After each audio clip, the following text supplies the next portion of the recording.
And Shabbat Shalom, saints of the Most High. Welcome to the Messianic Torah Observer's Sabbath Thoughts and Reflections. I'm Rod Thomas, and I want to thank you for fellowshipping with me here on this blessed day of rest. For it is here on the Sabbath Thoughts and Reflections, the Messianic Torah Observer's Sabbath Thoughts and Reflections, that we gather every Shabbat to, as I like to say, delve into Yehovah's eternal words of life, his instructions in righteousness, which is our constitution and the very foundation for our covenant relationship with the creator of the universe. And as always, it is our hope, trust, and prayer that this installment of the Messianic Torah Observer Sabbath Thoughts and Reflections finds you, your families, and fellowships well and blessed. So as we revere and honor this set-apart day of the week for this installment, much of the Western world is, in one form or another, revering, honoring what they believe to be a set-apart day of their own, or rather, what we in this faith might view as more of a horror day, that they are deluded, or they have deluded themselves into accepting as the birthday of their Lord and Savior Jesus Christ. And so it's interesting when you think about it, that much of the world today, or at the time of this posting, in their celebrating, their revering, their honoring of this horror day, that much of the world is violating Yah's instructions in righteousness, his Torah, and they're offending the creator of the universe on at least two fronts. There's many fronts that this runs afoul of, but at least on two fronts. The first front being they are violating or outright ignoring the weekly Sabbath that Abba, from creation, sanctioned to be a holy day, a set-apart day from the other 6 of the week. For on this set-apart day, no work is to be done. We are to convene a holy convocation that is spirit and truth based. We are to do his pleasure and not ours. Yet we are to treat the day as though it is holy unto Yehovah. And indeed, it is holy unto Yehovah. And the second front is that much of the world is participating in the celebration of a pagan holiday that represents, in actuality, the birthday not of Yehoshua Messiah, who we believe to have been born sometime during the fall feast of Yah, likely around the time of Sukkot back then. But they're celebrating the birthday, unbeknownst to millions, of the pagan demigod Tammuz. The keeping of this horror day, not only by so-called Christians and secularists around the world, but also by not too few Hebrew rooters and messianics, mind you, is an outright affront to Yehovah our Elohim. And we of the true faith once delivered, we seem to have grown soft in our calling out this pigsty of a day for what it truly is. A filthy abomination that no child of Yehovah, no would-be child of Yehovah, no chosen one of Yehovah should be in any way associated with. And those of us who know better, but for whatever reason, we've chosen to take the path of least resistance so as to not offend friends and families. We wax nostalgic. We are nostalgic back to our youth when this horror day was a day filled with joy for us. It was a day of warm feelings for us. It was a day of wonderful memories, and we simply refused to give the day up. And so forth and blah, blah, blah, blah, blah.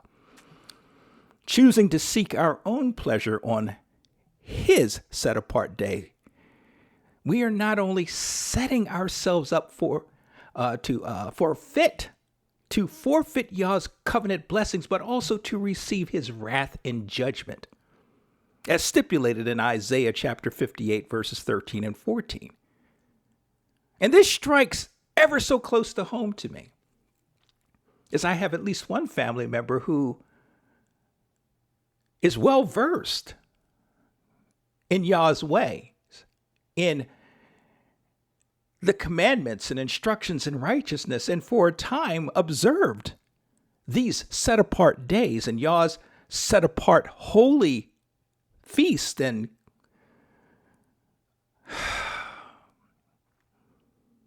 but has had a change of heart and has now gone back to Sunday worship, gone back to the keeping of Christmas and Easter, because these were times growing up when she was most happy. She has that nostalgia.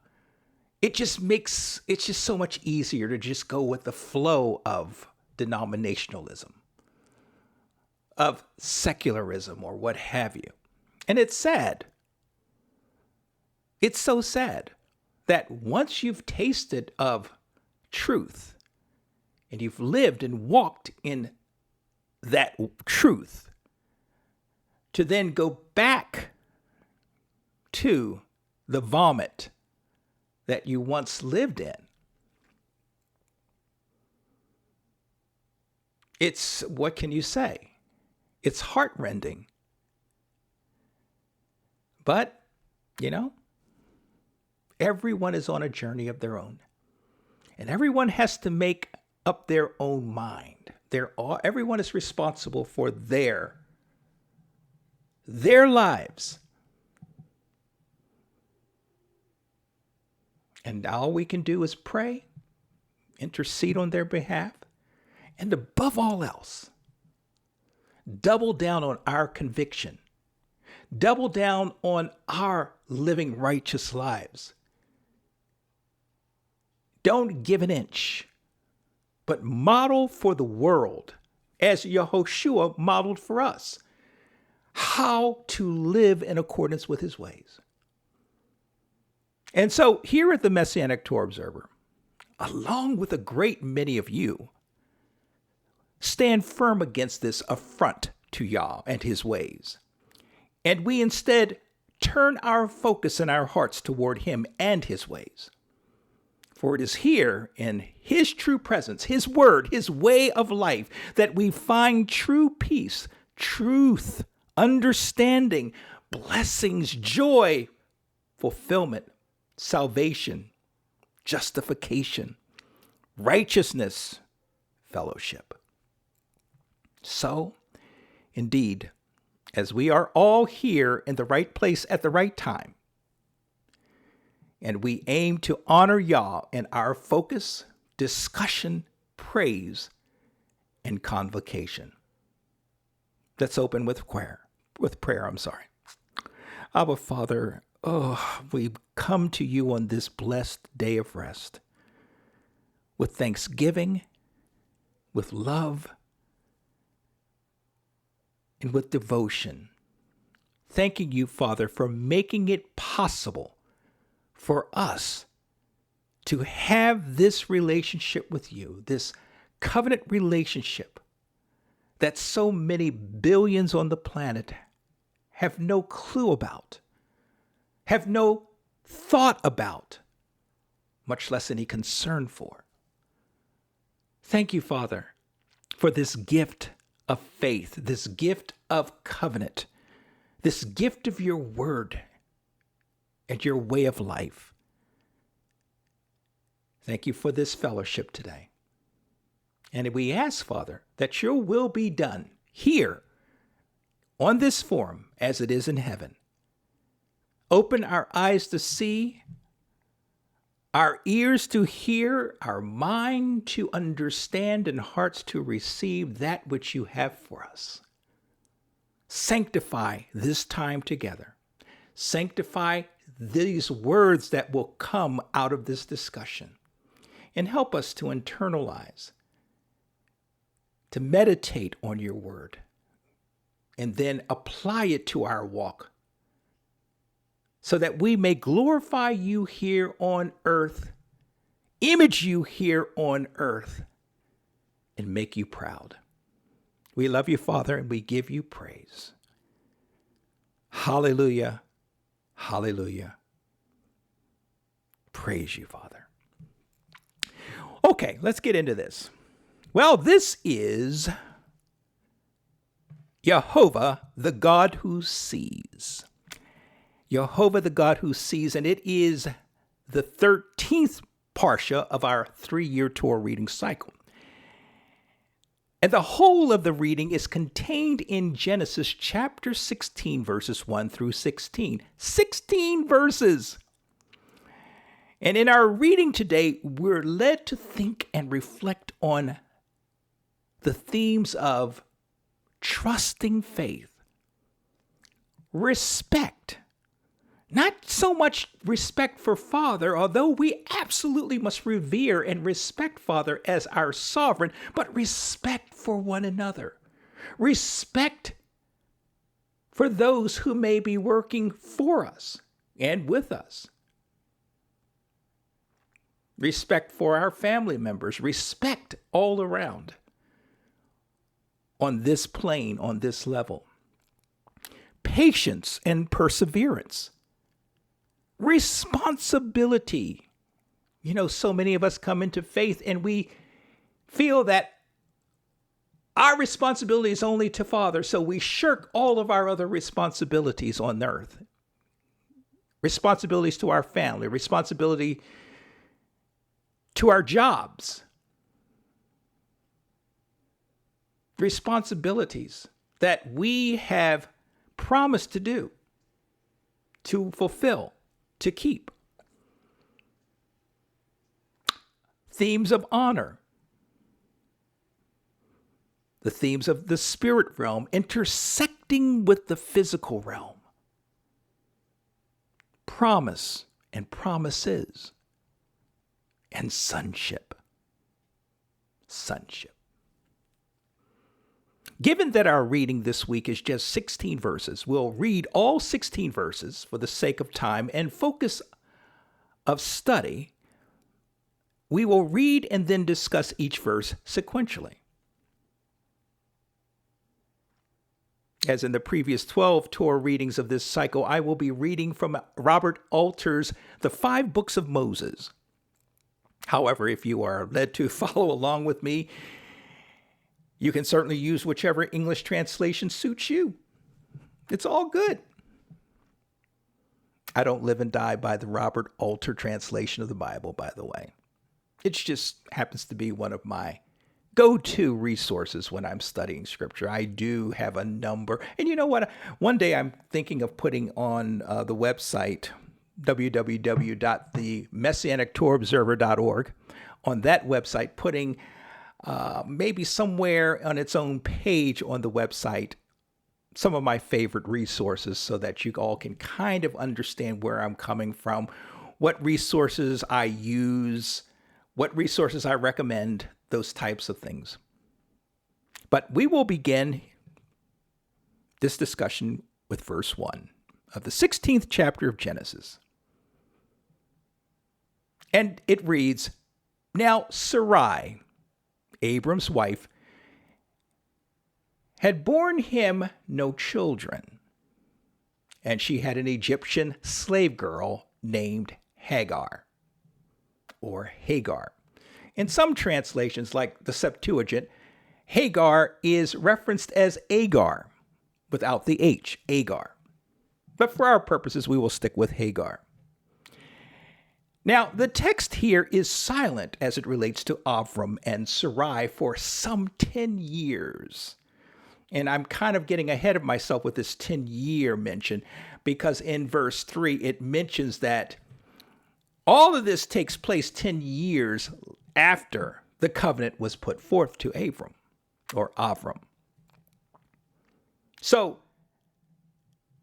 the text is silent for a decade after the events depicted in Parasha 12, last week's Parasha, or Sabbath Thoughts and Reflections 12. And I'll put the links to that if by chance you hadn't had a chance to either listen to or read the transcript of that program over in the transcript of this program at the MessianicTorahObserver.org.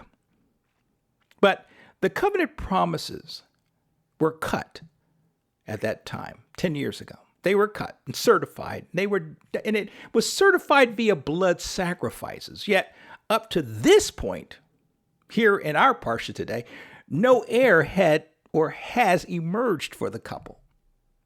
And so we are left to speculate what undisclosed conversations were had between Yehovah, between Avram and Yehovah, between Sarai and Avram, with Sarai to herself, Sarai to Yehovah. We don't know.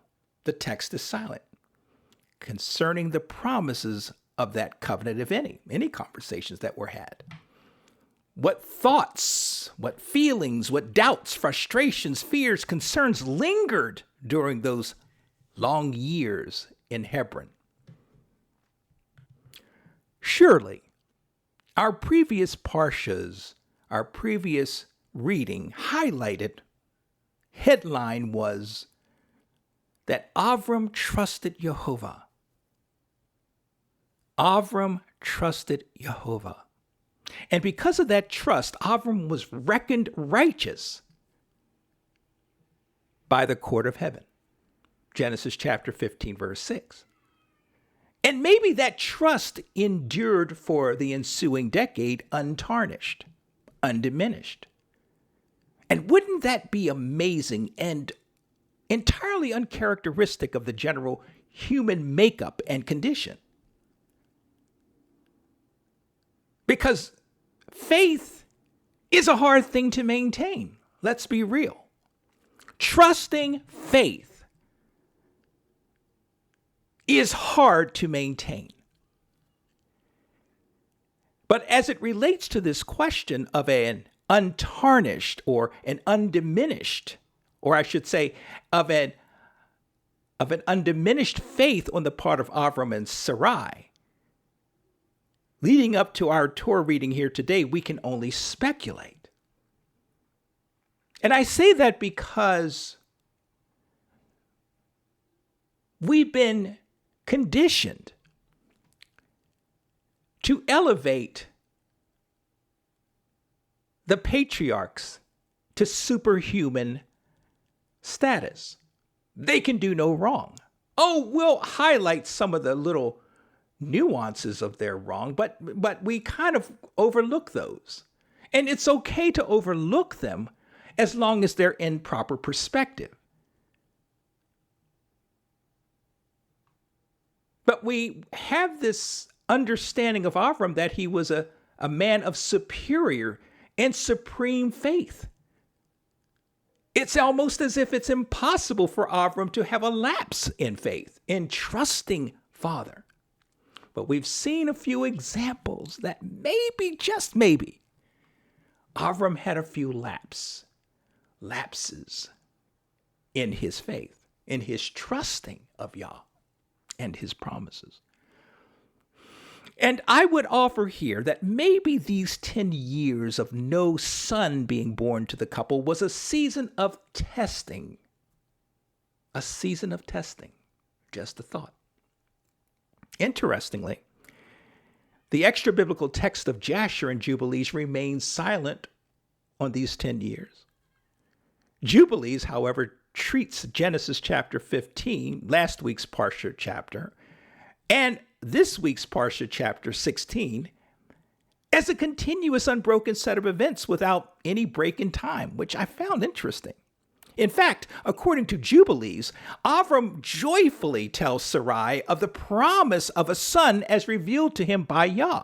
And at that point, Sarai, realizing that she was infertile, post haste, immediately offers Hagar, her Egyptian maid, as a surrogate. Hey, Father said we're going to have a son.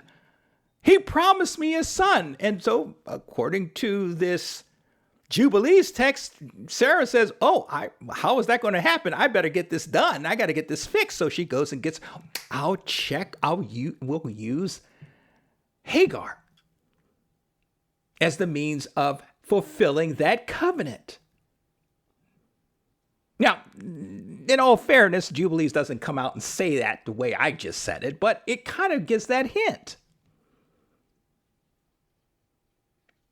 And so that's why when we take these extra biblical texts and we read them in careful conjunction with the main sanctioned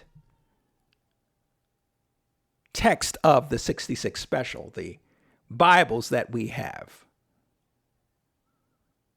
the canon of Scripture.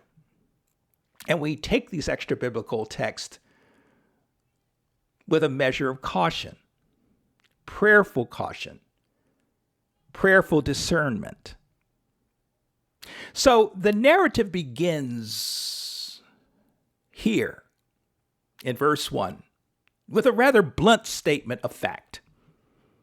Sarai was barren.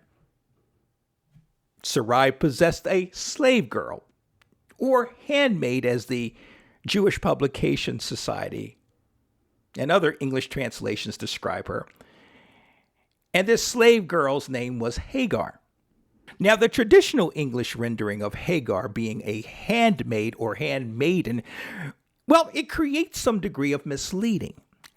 For the Hebrew term for handmaid or handmaiden that is used here by Moshe is shafha or shifha. I'm not entirely sure which one it is, but it's spelled Shifhah. Either shifha or shifha. Let's just go with shifha. Shifha here is indicative of a menial servant, or better, a slave girl, as Alter translates it. So then it should not be construed that Hagar was a member of Avram's household within any exceptional place or power, like Eliezer of Damascus, as described in Genesis chapter 15, verse 2. Recall last reading that that Avram was actually intending to appoint Eliezer as his heir.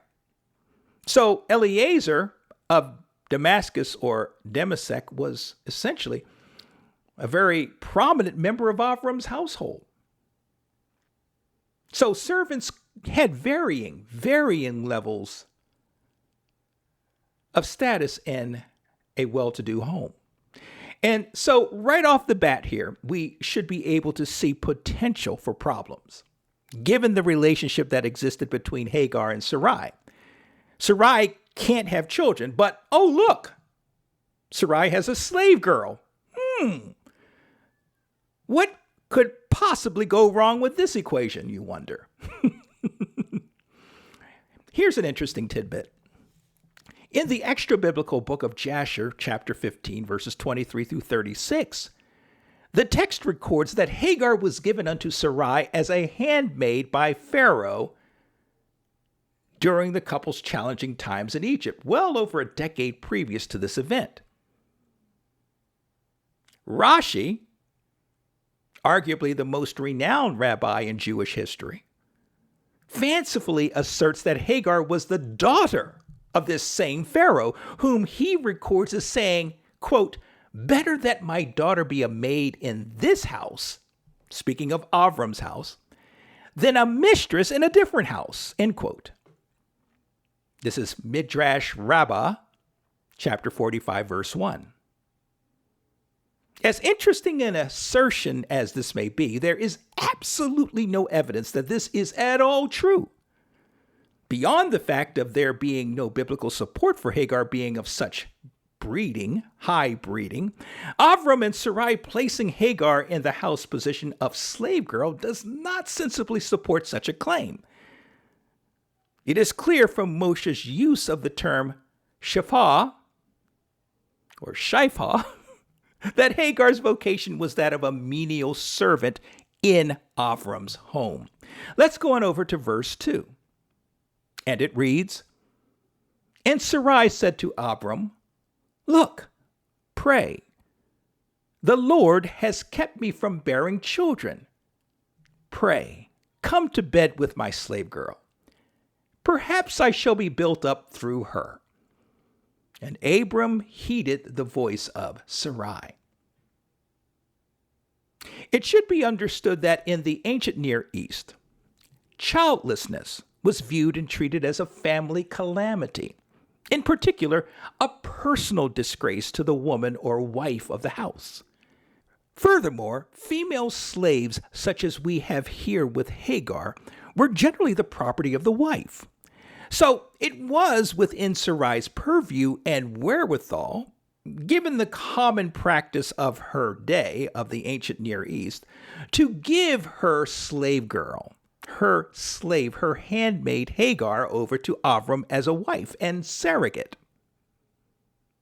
It should also be noted here that Sarai attributes or holds Yehovah responsible for her infertility. The ancient Hebrew mindset was such that every aspect of life was to be viewed as being inextricably tied or linked or ascribed to what J.H. Hertz in his Torah Haftarah publication notes as, quote, divine agency. In other words, every aspect of the human condition falls within the purview and control of the sovereign creator of the universe. And so, we have here in Sarai's exasperated statement here, a sense of Sarai's understanding of Yehovah's complete control over her life. So what we see proposed here by Sarai is essentially maternal surrogacy. And surrogacy was a common practice of the ancient Near East. Alter, in his commentary on this verse, puts forth an interesting perspective. He suggests that although Avram and Sarai likely knew the potential consequences that this surrogacy solution to their infertility problem would present, Avram, for the sake of conjugal peace, agreed to his wife Sarai's proposal. I see Alter's suggestive comment here an interesting one, for it presumes an appreciable degree of strife existed in Avram's home because of the couple's infertility problem. And it's interesting to me because if indeed the couple truly trusted Yah's promise that Avram would have a son or an heir, then the chances for marital strife over this issue should be minimal, right? I mean, when we truly trust Yah for something that he has promised us, the time frame between that promise being made and the fulfillment of that promise should theoretically be a period of blessed expectation, right? A period of don't worry, be happy kind of thing. It should be anxiety-free. But if Alter's suggestion is correct, which seems somewhat feasible to me, it seems kind of feasible to me. It seems more than feasible to me.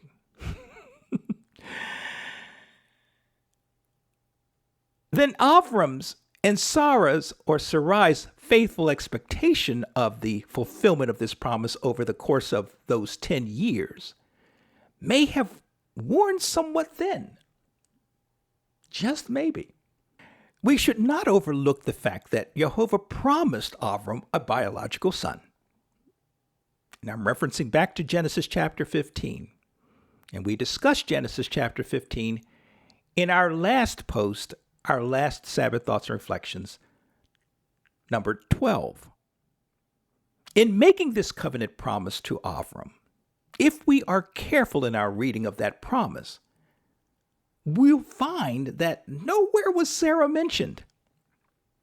And we find in at least one of the extra biblical texts that Sarai actually mentions this missing piece of the covenant promise discussion that took place between Yah and Avram when she confronts Avram over Hagar's disrespect of her later on in this story. And I would contend that this is an important element that should not be overlooked or marginalized. Did Abba intend for Sarai to be a part of the covenant promises he made to Avram? And if so, why did Father, when making the promise of seed to Avram, simply tell Avram that he would sire an heir through Sarai, his wife, or Sarai, his wife.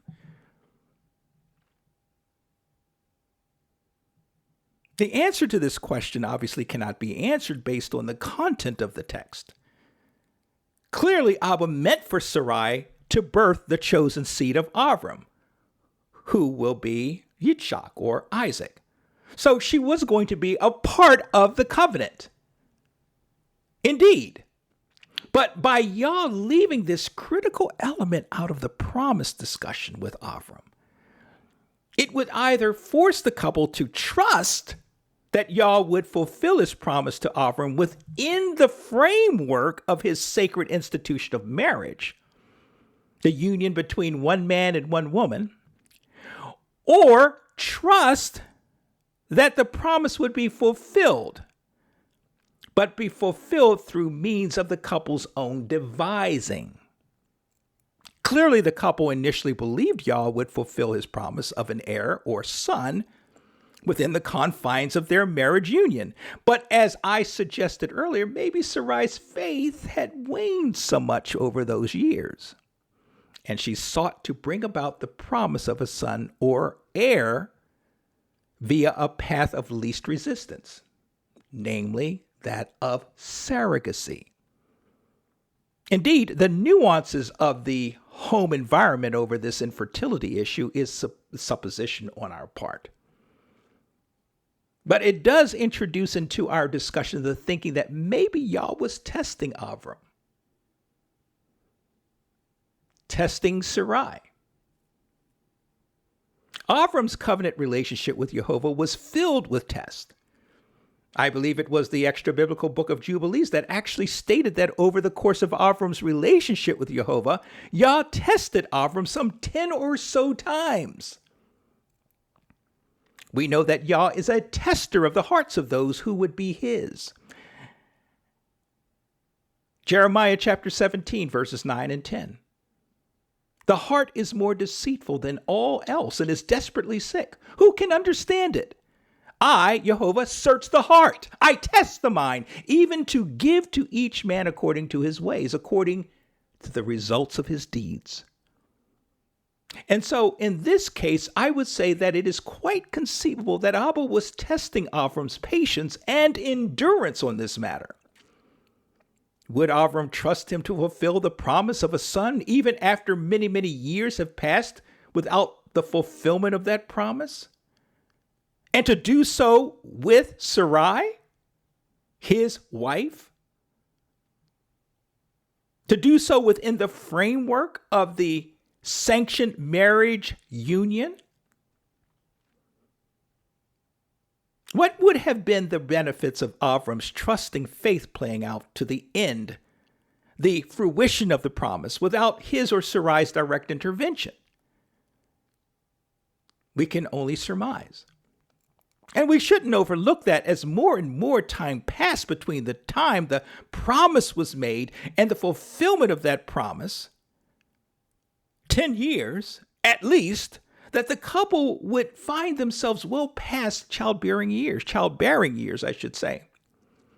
And so when time for the fulfillment of the promise would come, the couple's successful birthing of a son would bring glory and honor to Yehovah. As such, an event could only be explained as being brought about by the miraculous. Continuing. Sarai proposes to Avram that through this surrogate maternity arrangement, she, Sarai, would be sonned, S-O-N-N-E-D, sonned through Hagar. Now, as an aside, we find in the extra-biblical writings of Josephus, in his Antiquity of the Jews, 1.10.4, that Sarai was directed of Yehovah to give unto Avram her Egyptian handmaid to serve as a surrogate for the couple. And so it would be that upon Hagar conceiving, she, quote, triumphed and ventured to affront Sarai, as if the dominion, and dominion being Avram's estate, were to come to a son to be born of her, end quote. And so it was Avram who turned Hagar over to his wife Sarai for punishment. Now, we're kind of getting ahead of ourselves here, but I wanted to bring out this portion of Josephus at this point of our discussion,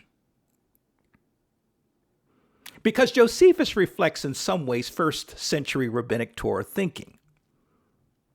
Now, it may come as a sobering surprise to some that what Sarai and Avram agreed to do here by appointing Hagar to be their surrogate runs contrary to what we would expect from such devout or righteous people. However, it should be realized that it was ancient Babylonian custom for a husband who was childless because of his wife's infertility to take unto himself a surrogate or concubine. That surrogate or concubine, however, would not enjoy equality or precedence to that man's first wife. So Sarai, if they were to carry this plan out, Hagar would remain subservient to Sarai. Now, I'm not bringing this up to short circuit any sense of morality that any of us may have related to such ancient practices. I know some of us get a little hurt when we read such things and we go, how could they? That's so paganistic. That's so unrighteous. That's so evil. But what I'm trying to convey here is that the historical realities that Yah's people were forced to confront, Sarai is no doubt having to endure some degree of shame in her inability to bear a son or heir unto Avram, her husband. And so instead of subjecting her and her family to any more or any further turmoil over this issue, she sees before her an option that is common to the peoples of her time. Because to her, and I'm just surmising here, this option of surrogacy would not contradict Yah's covenant promise with Avram, but rather, this option, this surrogacy option, may actually help the situation along. Besides, neither she or Avram were getting any younger. Time for the fulfillment of this promise of their heir was not on their side. At least that's how she may have seen it. And the other thing related to this ancient Near East practice of surrogacy is our Western sensibility should not cause us to go to the carnal aspects of polygamous relationships such as this one. Sarai was not attempting anything untoward. Her intent in offering Hagar, her slave girl, as a surrogate was that she would adopt Hagar's children as her own. There wasn't anything kinky going on here. We just have to learn to understand the culture of the time. I don't need to know that. I just need to know what's in the book. Well, yes, but we also have to understand what the people of God were facing, the challenges that they faced, and why Father interacted with them the way he did, the way he chose to interact with them. As with us, our situation, society that we are dealing with, Father interacts with us slightly different than he did back in the day with the patriarchs. Life in our day is a little bit different than what they endured. We have unique challenges that weren't common to their time. It will turn out, however, as we will later see, that Hagar is promised a vast lineage of her own that falls outside the realm of Avram's covenant seed promises. Ancient Hebrew thinking views a man's or a husband's family, metaphorically speaking, as a house. Rabbinic thinking shifts the Hebrew thinking somewhat to that of the wife, again, metaphorically speaking, being the house of her husband, the wife being the house of her husband. And so, as it applies to our story here before us, Sarai making the assertion in her offering Hagar as a surrogate or a wife or a concubine unto Avram, quote, "It may be that I shall be builded up through her," end quote. Thus, the building of Avram's house through the surrogacy of Hagar and Sarai adopting the children that descended from that surrogacy relationship. Let's go on over to verse 3. And Sarai, Abram's wife, took Hagar the Egyptian, her slave girl, after Abram had dwelt 10 years in the land of Canaan, and she gave her to Abram, her husband, as a wife. Abba, through Moshe's writing here, makes for no confusion in terms of who's who in the zoo, so to speak. And Sarai, Abram's wife, Hagar, the Egyptian, her or Sarai's slave girl, she, Sarai, gave to Abram, her husband, as a wife Hagar. There should be no confusion over who is who and what role they all filled in this situation. Sarai, the wife of Avram. Avram, the head dude. Hagar, Sarai's slave or slave girl. Moshe insists on making clear the relationships of the three individuals involved in this surrogate maternity plan, setting up for us a preview of the potential fallout to come when this thing does in fact take place. It's almost as though Moshe expects the reader to say to themselves, uh-oh, this arrangement couldn't possibly go well for neither Avram, Sarai, or Hagar. I don't care what any modern day polygamist has to say in support of their desire to engage in such a problem-prone relationship. I'm talking about polygamy. And there is at least one prominent Messianic teacher out there who has built much of his ministry and teachings around the efficacy and validity of polygamy. Polygamy by God's people, by God's men. The biblical record clearly paints for us readers the downside of relationships that run contrary to Yah's original design for the one-man, one-woman marriage relationship. And I talked about this in one of my posts back in 2020, I believe it was. Yeah, it was in the latter part of 2020. I'll put the link to those discussions in the show notes. I think it was a 2-part series I did. If you're interested, I would encourage you to go and check it out. If not, it's no big whoop, because polygamy is one of those topics that has gained in popularity of late, and a lot of people are twisting scripture to say, because they're Torah observant, oh, well, the patriarchs were all polygamists, we should be polygamists because we're supposed to be following what the Torah teaches. So let's amass as many wives as we possibly can. We're commanded to do so in Scripture. They actually believe this. But although it doesn't actually come out and say in Torah that polygamy per se is prohibited, it takes common sense to read between the lines and around the pages that polygamy is not a good thing. Every incident of a polygamous relationship had huge downsides associated with it. And it kind of runs contrary to Yah's original design and purpose for marriage, which is one man, one woman in a relationship for life. But that's enough of that. Continuing. Most English translations, contrary to that of Alter's translation, define Hagar's position in this surrogate work around for Yehovah's covenant promise of her heir for Avram as being a concubine, as opposed to a wife for Avram. Hagar being defined as a wife, I feel, carries with it greater implications for all concerned here. Sarai, in her act of giving her slave girl to Avram to serve as a surrogate mother, effectively elevates Hagar's position in the house to that of a second-degree wife. The problem with this setup is obvious.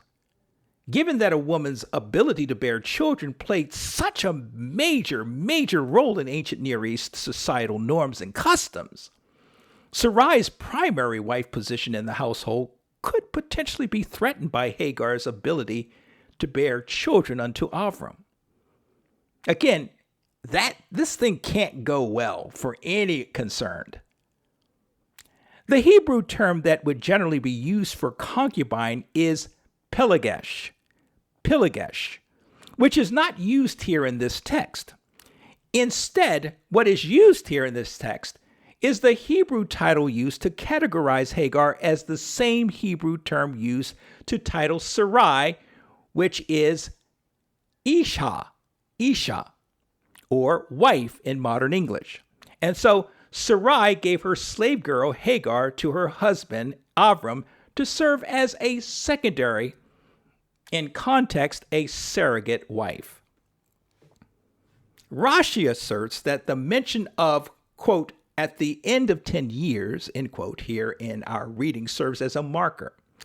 According to Rashi, 10 years is the allotted time for a woman who has lived 10 years with her husband, but has not borne children, that he is obligated to marry another. Rabbah chapter 45, verse 3. Again, another rabbinic invention that probably sounds right on paper, but certainly not within the will of the Father. Let's go on over to verse 4. And it reads, and he came to bed with Hagar, he being Avram, and she conceived, and she saw that she had conceived, and her mistress seemed slight in her eyes. Now, the extra biblical text of Jubilees, chapter 14, verses 21 through 24, adds a little more flavor to this story's narrative by describing Hagar's demeanor here as jubilant. She finds out she's pregnant. She's with child now, and she is elated. And Hagar develops within her a false sense of superiority to Sarai. You see, in Hagar's mind, here is the great Sarai, and I'm surmising here. Here is the great Sarai, supposedly blessed and favored of Yehovah. She remains barren all these years, but she, Hagar, on the other hand, being but a simple handmaid, quickly conceives a child for Avram. So, Hagar reasons within herself, who is the better woman here? Who is the better woman here? Thus supports the contention here that her mistress seemed slight in her eyes. Verse 5. And Sarai said to Avram, this outrage against me is because of you. I myself put my slave girl in your embrace, and when she saw she had conceived, I became slight in her eyes. Let the Lord judge between you and me. Wow, strong words. Woo! That is so real. There's some tempers flaring there. And maybe some words that shouldn't have been spoken. Well, Sarai's use of the phrase to describe what she had done to Hagar, I put my slave girl in your embrace. Well, it literally means, I put my slave girl in your lap. The awkward rendering is intended to, of course, directly imply marital intimacy here. But returning to Jubilees again for fill-in to this story, upon learning of Hagar's pregnancy, Sarai, who originally gave Hagar to Avram to serve as the couple's surrogate, quickly becomes insecure. And that makes sense. Sarai becomes jealous of Hagar, whom Sarai reasons Hagar, feels she is better than her. And as time passes, it appears as though that sense of superiority Hagar possessed manifested in behavior that exacerbated Sarai's insecurity and jealousy. And so Sarai accuses Hagar of disrespecting her before Avram. In the heat of this discussion, Sarai blames Avram for the strife that now has been introduced into their marriage relationship. Recall the very first verse of this reading sets the stage for nothing good can come of this situation. And indeed, we see that is true. So Sarai blames Avram for his not praying for her to conceive and only prayed for himself to have a son. And so it is he, Avram, who is responsible for this problem. Wow. And so Sarai's complaint to Avram, such that, quote, my wrong be upon thee, end quote, is Sarai laying responsibility for Hagar's disrespecting her at Avram's feet. Thus, Sarai accuses Avram of failing to correct or put Hagar in check for her haughtiness towards her. Bear in mind, we're still talking about the Jubilee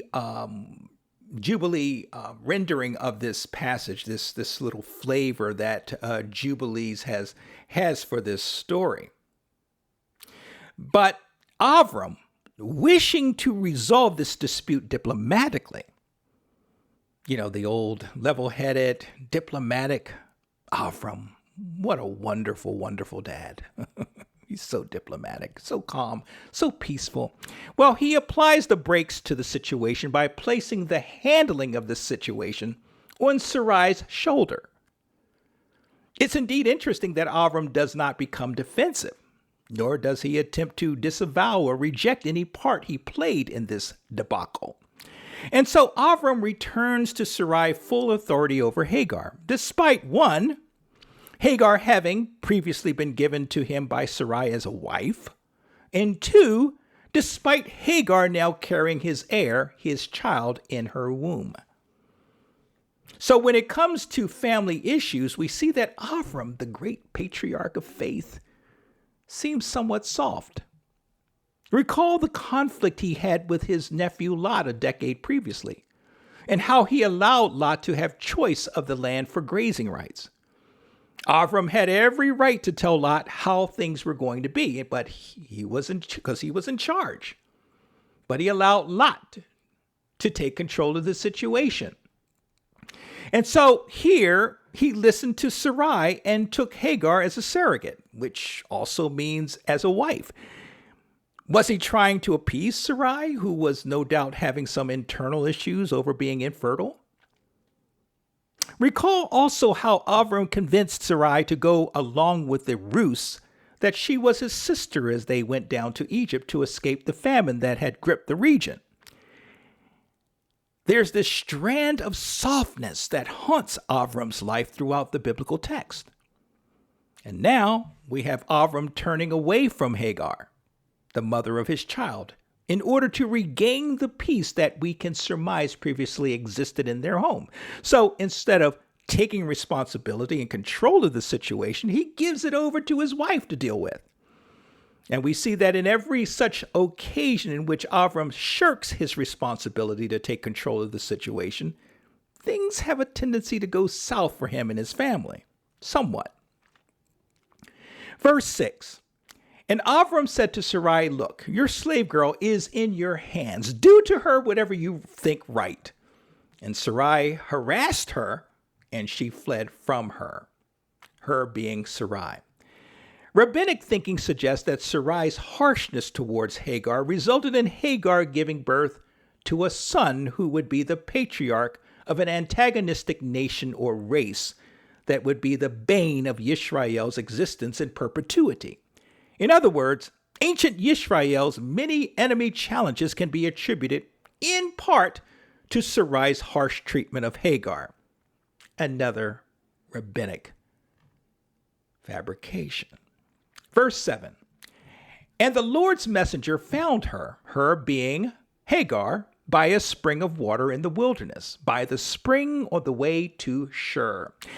Now, Alter's use of the term messenger in the Hebrew here is malach, which is best known to us in our modern vernacular as angel. The Hebrew plural for angels or messengers in Hebrew is malachim. In the Greek, the term for malach is angelos. Hey, I can at least say malach in Hebrew. I'm kind of happy with myself for that as I stumble on Hebrew words and also in Greek. But I can at least get Malak. I'm pretty sure I'm saying that properly. But we will find that this is the first mention of messenger or Malak in the Tanakh, famously referred to as Old Testaments by the denominationalists.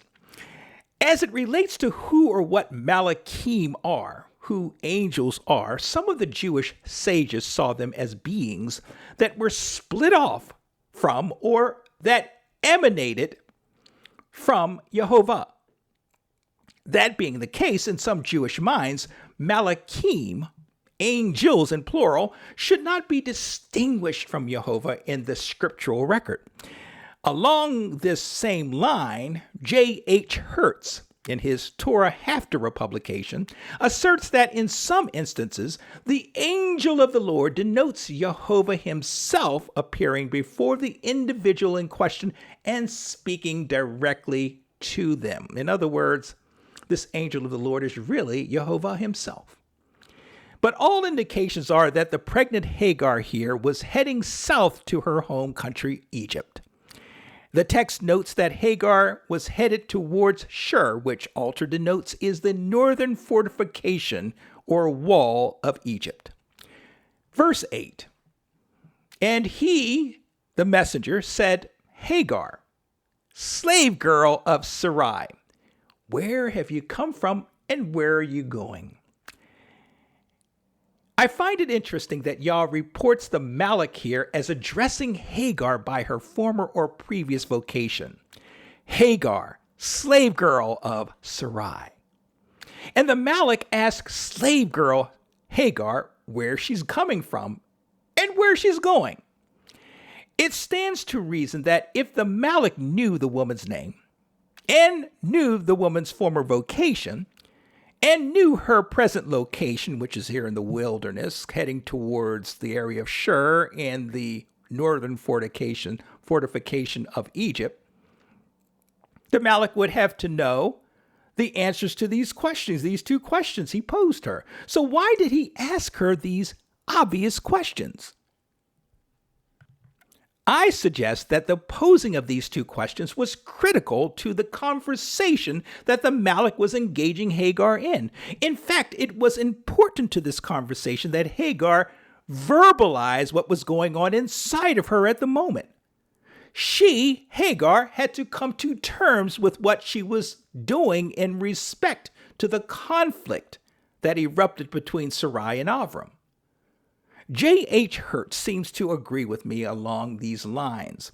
He suggests that this angel's or this messenger's line of question here is leading, for it opens the door for Hagar to tell that which was on her mind and on her heart. The messenger, referring to Hagar also by her vocation as the handmaid of Sarai, drills home to Hagar as to her prevailing responsibilities to Avram's household. In other words, the messenger asks Hagar, why aren't you back in Hebron, doing your duties as a servant in Avram's house? And why are you going towards your old hometown of Egypt? You no longer live there. Of course, the Malak knew the answer to these questions. He just wanted to hear what Hagar had to say for herself. Let's read verses 9 and 10 together. And she, Hagar, said, from Sarai, my mistress, I am fleeing. And the Lord's messenger said to her, return to your mistress and suffer abuse at her hand. Verse 10, and the Lord's messenger said to her, I will surely multiply your seed, and it will be beyond all counting. That sounds familiar, doesn't it? The Malak, the messenger, the angel, after hearing Hagar's explanation, instructs her to return to her mistress and to suffer abuse at Sarai's hand. What does that mean? Why was she to return to such an abusive environment? Is Yehovah an Elohim that insists that human creation suffer throughout their lives? This is one of the more mysterious utterances in this story to me. Hagar, go back to Avram's house and suffer under Sarai, your mistress. Well, to our modern Western sensibilities, for Yehovah to require Hagar to do such a thing serves to support the claim by some that Yehovah is a mean, careless, misogynistic God who enjoys seeing people suffer. I recall that my former boss, who was a self-proclaimed devout Christian, and she held this view, a similar view. And because she was a staunch Trinitarian, now, don't get me wrong, I'm not judging her. I'm just giving you the facts of the matter. I'm not judging her. I can tell you, she believed with her heart the things of her faith or the things of her religion. And she walked it out every day that I worked for her. So she was profoundly affected by her faith, and she lived according to her faith as far as I can see. So I'm not judging her here. I'm just basically using her as a reference to this erroneous belief that our Father is some kind of ogre and is mean. And so many people use that as a basis to disavow the keeping of Father's Torah. But I recall her, and because she was this staunch Trinitarian, she much preferred, she told me directly, the New Testament version of God, who she identified as Jesus Christ. And she preferred Jesus Christ, the Old Testament God, the New Testament God, to the Old Testament God, who she described in terms not too unlike that which I just mentioned. Mean, angry, misogynistic, careless. Well, Yehovah, through his anointed prophet Isaiah, proclaimed to Yisrael, and this is chapter 55, verses 6 through 9, and the New American Standard Bible reads, "Seek Yehovah while he may be found. Call upon him while he is near. Let the wicked forsake his way, and the unrighteous man his thoughts, and let him return to Yehovah, and he will have compassion on him, and to our Elohim, for he will abundantly pardon. For my thoughts are not your thoughts, nor are your ways my ways, declares Yehovah. For as the heavens are higher than the earth, so are my ways higher than your ways, and my thoughts than your thoughts." One of my favorite passages of Scripture. Oh my gosh! This puts everything into its proper perspective. And, to plug my friends, my dear friend Robert Bill's book, his perspective books, the two books, I would encourage you to go over to his website, highpursuitministries.com, and check out his publications. The first one is entitled The Perspective Factor, and the second one is 12 Keys to Understanding and Experiencing God's Perspective. It is so vitally important that we gain Father's perspective on everything, every aspect of life.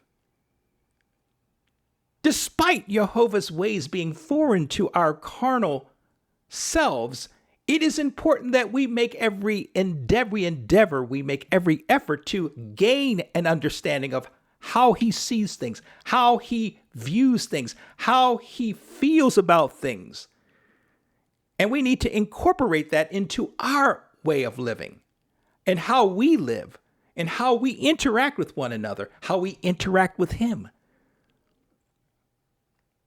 So this passage, I should say, these three verses are so powerful, and they let us know that Father's perspective is the only perspective that matters in life.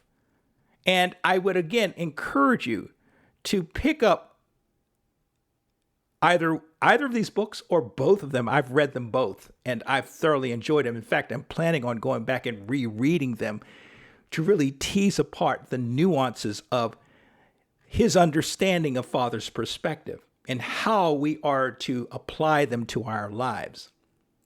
So check it out, highpursuitministries.com. Go to the About Us sub menu. Actually, it's the resource menu. I'm not sure I'm looking at it properly, but it's under the resources, and you'll see all of his publications listed there. Check them out. Fantastic reads, must-have material.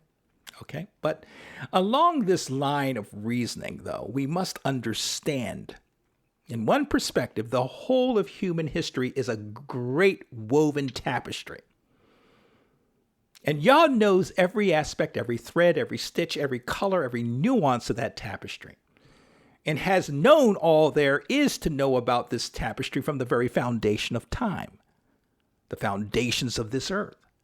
And it's as if all of creation is a drama that is played out before the court of heaven. And so many times Yah requires man's foolish endeavors to play out in a certain manner, in a certain way that will ultimately bring glory and honor to him and fulfill his perfect will in the earth. And often these events that are to be played out serve as testing opportunities, as refining opportunities, as correcting opportunities, as clarifying opportunities, and so forth for Yah's people. And we don't always understand the reason why Yah insists that things go a certain way, or that he requires certain individuals subject themselves to certain situations, as we have here. Hagar, go back to Avram's home and submit yourself to Sarai. But Yah certainly has his reasons, and he may reveal those reasons to his chosen ones, or he may not. And this is where trusting faith comes in. We must learn to trust the eternal at every level and every aspect of our lives. So we don't know at this juncture how Avram and Sarai will deal with the Hagar situation after she returns. Obviously, it worked out. But at this juncture here, we don't quite know yet. But will it directly influence their faith, Avram and Sarai's faith and trust in Yehovah? What will this do to Hagar and her future relationship with Yehovah? She's promised the multiplication of her seed, just as Avram had been. And even though Hagar may not be in a friendship covenant relationship with Yehovah as Avram was or is, Abba still favored her. Abba favored Hagar. And Abba, despite Avram and Sarai's lack of trust and their foolish circumventing of Yah's plan, Yah would take the lemons of that situation and make lemonade from it, so as to fulfill his will and glorify and uplift his name on the earth. Verse 11. And the Lord's messenger said to her, "Look, you have conceived and will bear a son, and you will call his name Ishmael, for the Lord has heeded your suffering." Now, Avram's and Hagar's son would be named Ishmael, which carries the meaning of God has heard. God has heard. His name is intricately linked to Hagar's profound encounter with the divine near the springs heading towards Shur. And Yah saw and heard Hagar's suffering at the hands of the abusive Sarai. The affliction that Hagar endured, according to rabbinic thinking, was unjustified. For the Hebrew mindset was that every human, regardless his or her station in life, was to be treated with respect and kindness. Hagar was not being afforded the level of respect that Avram's other servants no doubt enjoyed, such as Eliezer of Damascus or Eliezer of Damascus. They were privileged servants in Avram's home. It should be mentioned in all fairness, however, that Eliezer, although a servant, held a privileged place. Affluent homes of the ancient Near East were peopled with varying levels of servants who possessed varying privileges and responsibilities. Now, this is not to say that Hagar deserved the mistreatment she received from Sarai and Avram. Yah's will is that servants be treated with respect and kindness. The brutality that we associate with slavery in our Western way of thinking is not in the least the way Abba sees how slavery is to be conducted. Slavery in the ancient Near East became somewhat of a necessary evil. And so Abba worked with what he had to work with within the framework of the human condition. And he commanded that his morality, be applied to that framework. Who says that our Father is a terrible, uncaring Elohim? Oh, to the contrary. Our Elohim is loving and kind. It is the human heart that distorts and hates and causes mistreatment, abuses, and the like. Here again, Rashi makes an assertion. According to Rashi, the way he reads this verse is that the messenger informs Hagar that she will conceive and bear a son. The fact that the messenger states that she will conceive as though it has not happened yet, well, in Rashi's mind, is indicative of Hagar having miscarried the first child. So the messenger declares she would conceive and bear Avram a son once she returned to Avram's house. And this is found in Rabbah chapter 45, verse 5. Well, yet another fanciful rabbinic invention. But I want you to know I put these tidbits out here on this forum because we being often exposed by virtue of our honoring Torah to rabbinic teachings and doctrines. And it's always good to know what the other side may have been thinking and teaching on any given subject. Let's go on over to verses 12 and 13. And they read, "And he will be a wild ass," speaking of Ishmael, the unborn child in her womb. "And she will be he will be a wild ass of a man, his hand against all, the hand of all against him. He will encamp in despite of all his kin." Verse 13, "And she called the name of the Lord who had addressed her El Roi." El Roi, or Roi, or Roy. Again, forgive me if I'm butchering that title. But again, this sense of Yehovah seeing what is going on and acting on it is embodied in the name that Hagar forthwith referred to Yehovah by, the God who sees me, the God who sees me. Now, many Bible thinkers have postulated opinions as to what Hagar meant by all of this. Yah has seen me, Yah sees me, Yah hears and sees my affliction, and so forth. Some have opined that the thinking behind Hagar's naming of Yah as El Roi or El Roy as simply her stating the obvious, that Yah sees and takes notice of the things that happen on the earth and to the people he cares about. Others opine that Hagar was responding to an ancient Near East mindset that stipulated no human could ever survive a direct encounter with the creator of the universe and live to tell about it. Death was a certainty in such an encounter. But Hagar proclaims here that she indeed survived such an encounter, and she is profoundly affected by that encounter. Now, which is which?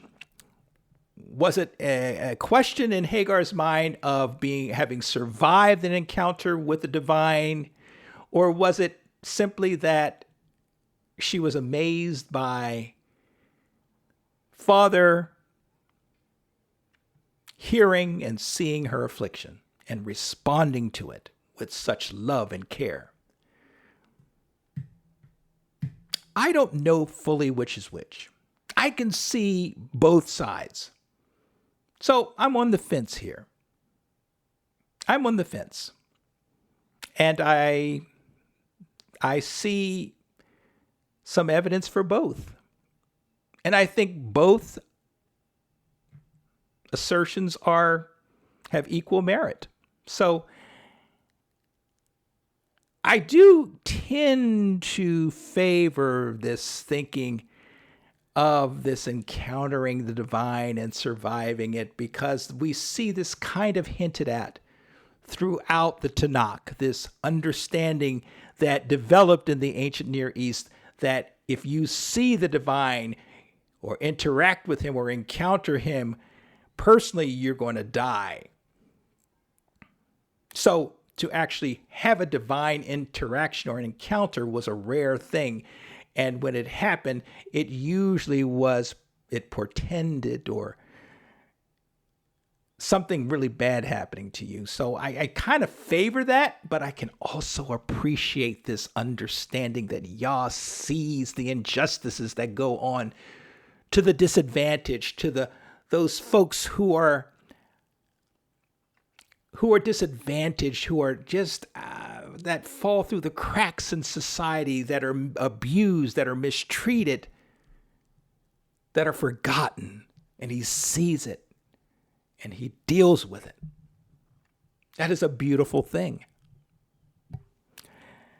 Moving on, we could spend all day on that. I've got so much material here that I've had to let go. But we need to move on. We've gone long enough. We've gone long. Verses 14 through 16 just simply reads, "For she said, she, Hagar, did not I go on seeing her after he saw me?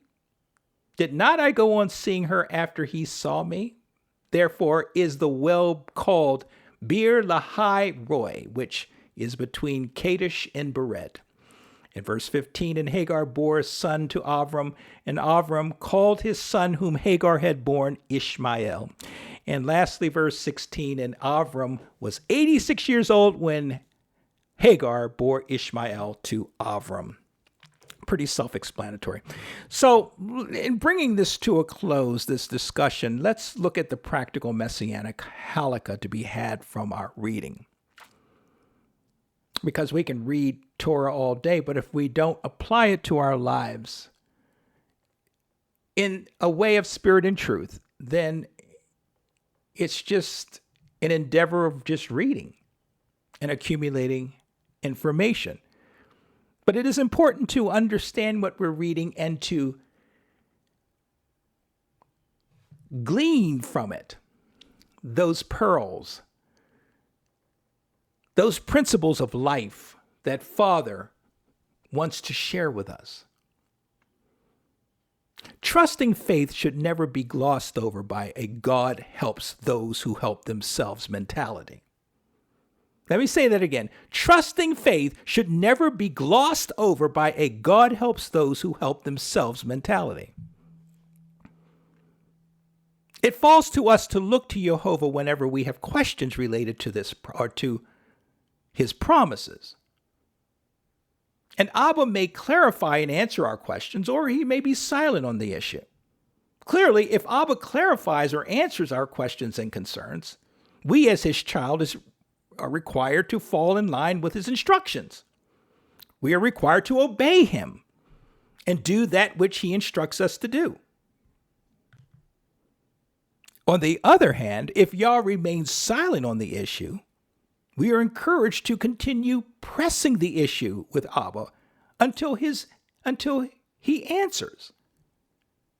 There's nothing wrong with continuing to pray to get an answer, to press Father.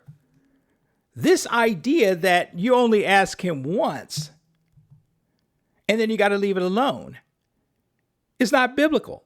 Master said you keep pressing the Father for an answer. That's what we do. And if Abba still won't answer our petitions and inquiries after we continue to press, then we wait on him and we live according to our faith, as stipulated in Habakkuk chapter 2, verse 4. The righteous one shall live by his faith. This is the very heart of what a true, trusting, obedient covenant relationship with the eternal is all about. Did Avram suffer a lapse in his trusting faith? I would say possibly. I would say most likely. But Avram would learn from this mistake, and his relationship with the Almighty would be strengthened. We can learn from Avram's story here to persevere in our trusting, to not give in to the path of least resistance. For the race to the finish line of glory is given to those who endure to the end. Matthew chapter 24, verse 13. Along these lines, it was our Master Yehoshua HaMashiach who taught his disciples in what has been titled the Sermon on the Mount, that they were not to worry about the cares of this life. And he used the example of the beauty and strength of the lilies of the field as the basis of the understanding that Yah's chosen ones must have as it relates to Yah taking care of them and their needs. So Master concluded that section of his teaching by simply admonishing his disciples to seek first and foremost the kingdom of Yah and his righteousness. And if they, his disciples, were successful in doing that, Yah would take care of those areas of concern in their lives. Matthew chapter 6, verses 25 through 34.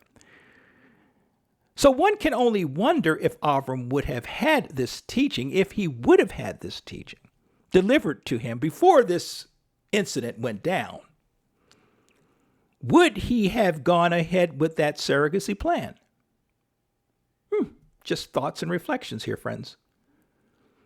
As we've seen throughout the previous 12 parishes, Yah's set-apart people have always been led to resist taking the path of least resistance in their walks of faith.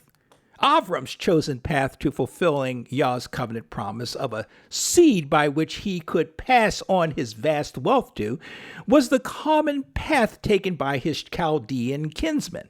It was the path of least resistance for Avram, despite Yah's encouraging him to trust him and to live by his faith.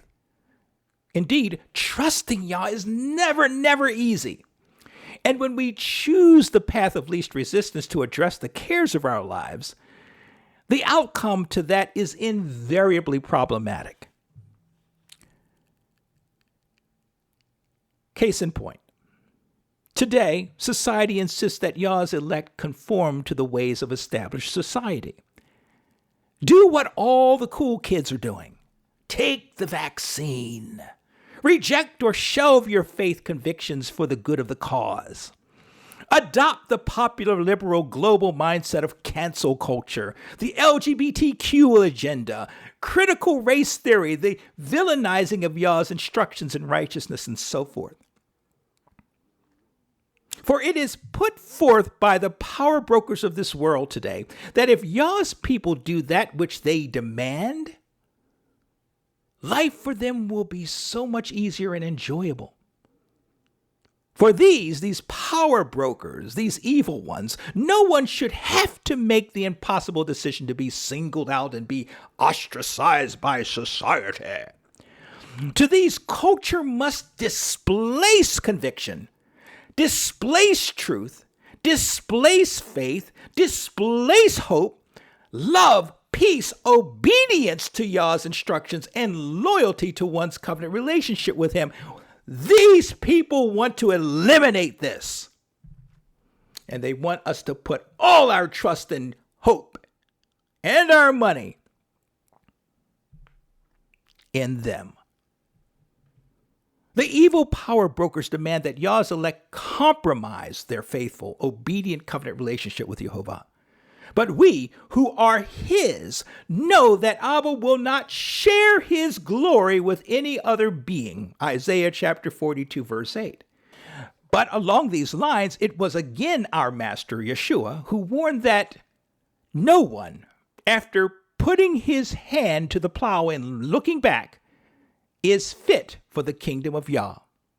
Luke chapter 9, verse 62. In other words, we've been called, and some of us even chosen, to a way of life that can never be compromised by societal norms and assertiveness. Once we agree to enter into covenant with Yehovah through the person and ministry of Yehoshua Messiah, we must never look back towards involving ourselves in society's established ways of life. For we are not our own, as we've been bought with a price. 1 Corinthians chapter 6, verse 20, and what a price was paid for us. Yah has invested a tremendous amount in our success, not just for this life, but for all eternity. And it thus falls to us to fall in line with Yah's instructions and leading and run the race toward the mark of the high calling in Messiah. Philippians chapter 3, verses 13 and 14. Hagar and her unborn son Ishmael, here in our parashah discussion today, metaphorically speaking, even spiritually speaking, represents those who are of the flesh in terms of their covenant relationship with Yehovah. The point of what I'm about to summarize here in closing is contained in Shaul's midrash, or discussion of this parashah. And this discussion from Shaul, Paul, is found in Galatians chapter 4, verses 21 through 31. Ishmael is effectively a son of the flesh.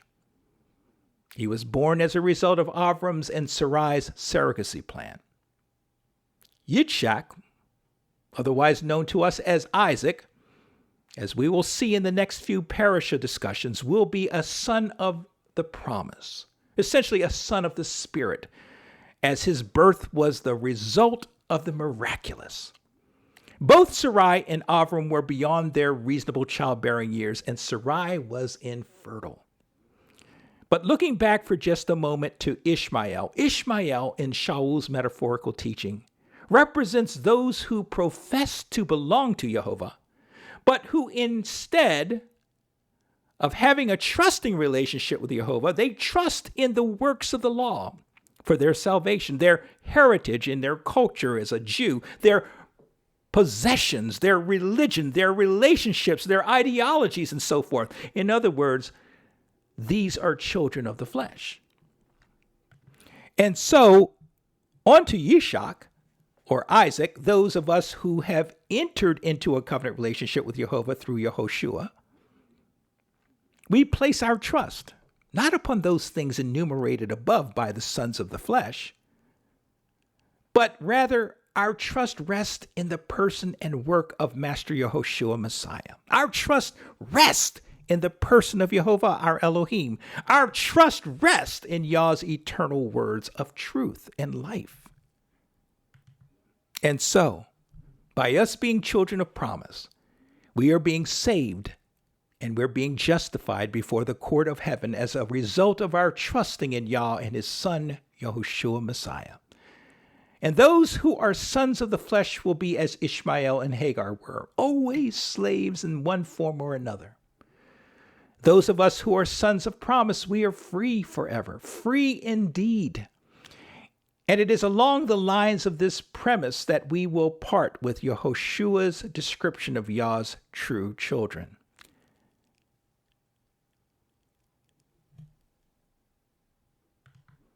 John chapter 8, verses 31 through 36.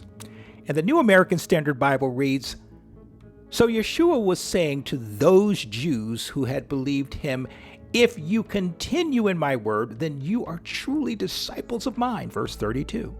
'And you will know the truth, and the truth will make you free,' verse 33. They answered him, 'We are Abraham's descendants, and have never yet been enslaved to anyone. How is it that you say you will become free?' Verse 34. And Yehoshua answered, 'Truly, truly, I say to you, everyone who commits sin is the slave of sin.' Verse 35. The slave does not remain in the house forever. The son does remain forever. And here's the kicker, verse 36. So if the son makes you free, you will be free indeed." Ugh. Praise Yah. So let us embrace our promised sonship by rejecting the ways of world and staying true to Yah and his words. The rewards to be had by doing this make the rewards of the flesh appear as nothing but rubbish, trash, a lost thought. Shabbat Shalom, beloved. Shavua Tov, and as always, may you be most blessed, fellow saints in training. Take care.